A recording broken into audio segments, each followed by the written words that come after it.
What is your pleasure, Senator Judge Erwin Tulfo?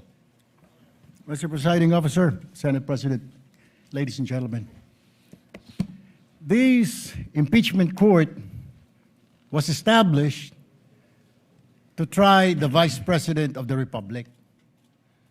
Ang punto ko po rito, kasi napapansin ko po ilang araw na nagagamit po natin ang impeachment court, ang oras po ng impeachment court sa pagpapaliwanag. Naintindihan ko po ang posisyon ng aking kaibigan, si Senador Robin Padilla. Yung kanya pong frustrations. Pero gusto ko lang po sana ipaalala sa ating presiding officer, sa ating pong Senate President, at matanong, ano po ba ang ating ginagamit na rules ngayon? Pwede po ba yung mga problema po labas sa impeachment court na ito o labas sa kaso ng Vice President ay dadalhin natin dito? Di po ba ang korte na ito na itatag para po sana kay Vice President at kay Vice President lamang? Mga ebidensya, mga testimonya, mga pahayag patungkol lamang po sana sa impeachment ng Vice President. Kasi dito pong mga nagdaang araw, Mr. Presiding Officer, Senate President, mga kasama, napansin ko po na nagagamit ang oras po ng impeachment court sa pagtatanggol po ng mga nakaraang araw ng sarili ng ilan sa mga kasamahan natin sa mga akusasyon. This is not the right forum and the right venue and not the right time to explain your situation. Kung gusto po ninyong mag-eksplika ng inyong mga saloobin, problema, maaari naman po ninyong gawin yan sa labas po ng oras ng impeachment court. Maaari pong sa press conference, nandyan naman po ang Senate media. Anytime po, nandoon sila sa Senate briefing room, press briefing room. Maaari din po sa Facebook o sa YouTube magpaliwanag. Huwag po nating gamitin ang oras ng impeachment court sa pagpapaliwanag o sa pagtatanggol ng ating mga sarili simula pa po noong nakaraang linggo.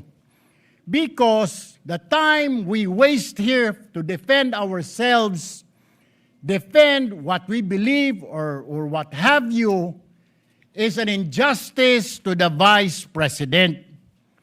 Yung oras po na ito dapat ilaan natin sa pakikinig sa depensa ng Vice Presidente, sa mga akusasyon laban sa Vice Presidente, hindi po pagdidepensa sa mga sarili natin kung tayo inaakusahan ng kung anong mga ahensya, kung tayo po ay may mga kaso, may mga investigasyon. This is not the right forum, Mr. Presiding Officer, Mr. President, Senate President.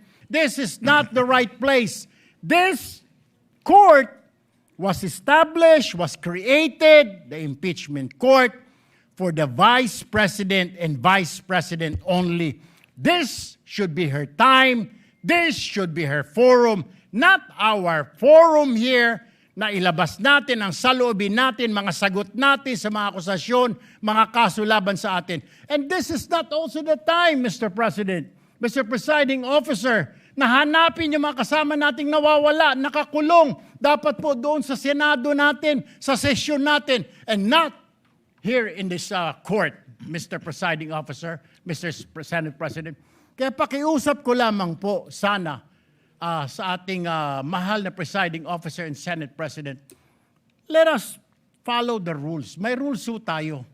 Kung hindi naman ho patungkol sa Vice President na sasabihin natin, hindi naman po patungkol sa depensa o prosekusyon ng Vice Presidente natin, then wag na ho natin payagan na magsalita pa po dito because nasasayang. Because every minute, every hour that we waste away from the defense or from the prosecution of the case of the Vice President, it is injustice.